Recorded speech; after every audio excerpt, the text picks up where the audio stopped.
Well, it's sort of it's great concern really, because the market hasn't moved over. This is a decision that's been made, probably an emotional decision, been made by the supermarkets. Moving on an online petition, changing across. The consumers seem to be very happy buying what they're buying at the moment. It's slowly moving to more and more free range. Year on year, we're seeing the free range market grow maybe 2, 3, sometimes up to 5% a year. That's good. It's good for the industry. We can move across slowly. We can manage the market. To make a sudden snap decision on one petition that's come out, possibly on the back of what's happened in the United States, I think it's quite worrying for the industry. And it must be a big concern for farmers who invested a lot of money not long ago because of the EU battery ban. Absolutely, yeah. I mean, some of that equipment's 4 years old. At the time it was classed as welfare-friendly equipment, some of the best equipment available there. The industry spent best part of £400 million.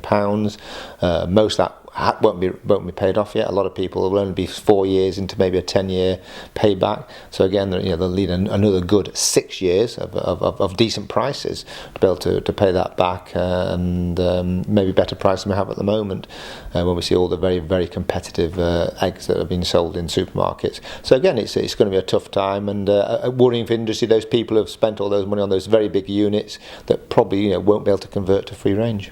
Well, I think it's a huge amount of uncertainty. A lot of people say with Brexit the big issue is uncertainty, and I think we've got the same issue in our industry.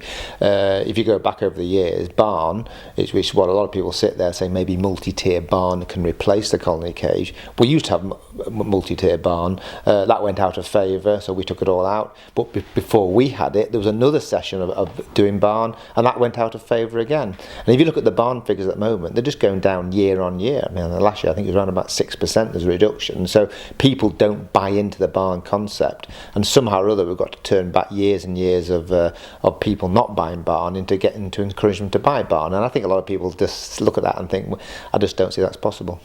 Well, that's what I think we're trying to do at the NFU. We're trying to talk to the retailers, which we do all the time anyway, and actually say to them, look, what are your intentions? Some of these decisions weren't just one person making a decision. It was a group of people. It could have been the people high up in executives. It was maybe the CR, the corporate social responsibility groups. It was agricultural managers. All made a joint decision, maybe a bit of a snap decision, and I think it probably wasn't particularly well thought out. And I think even some themselves, I think it's 9 years off when we can worry about that when it comes. What they don't realise is it takes years and years of planning and investment to do this, and we really need to probably start making decisions fairly soon. So again, I think we need to talk to the supermarkets. They need to let their suppliers know, what their intentions are on this. Will it be multi-tier barn? Are they expecting everything to slow to move over to free range? And give us some idea of what they're expecting. Well, again, we remember back to 2012 where we went from a surplus before 2012 to a phenomenal shortage for at least good 9 months afterwards, and it put the whole market into disarray. And again, I think we've got the same thing here. Should we be expanding free range now? Should we start building up the numbers? But obviously, if the market's not changing over, then obviously we don't want to oversupply it with free range up to 2025, which is the year they've all said. So again, it's are they going to sit there and actually change their mind? Will they? Will those people who made those decisions still be there in 9 years' time? Maybe somebody else will. Maybe the world will have moved on. Maybe different things will have happened.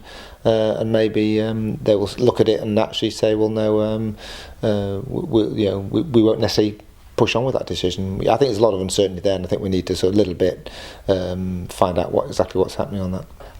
No, I think the initial reaction, we are going to meet up with some of the big colony, and you've got to remember there's not, of the big colony producers, there's not that many of them.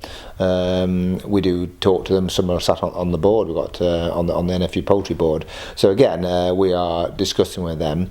But again, I don't think the retailers said they did. It was discussed with them. I don't think it was discussed as much as what maybe they're saying it was discussed. I think this was just a decision that was made, and I think some were informed afterwards. But these million bird colony sites, there's not that many of them, even though they produce a lot of eggs. So again, they will have to be discussing with the likes of the big retailers, because the retailers won't get the eggs. If these people won't invest, if the banks won't allow them to invest, if they can't borrow the money to invest, then they're not going to be able to change over. There's still 17 million hens in colony cages in the country, which is a huge amount of free range sheds if that's what we're going to go to.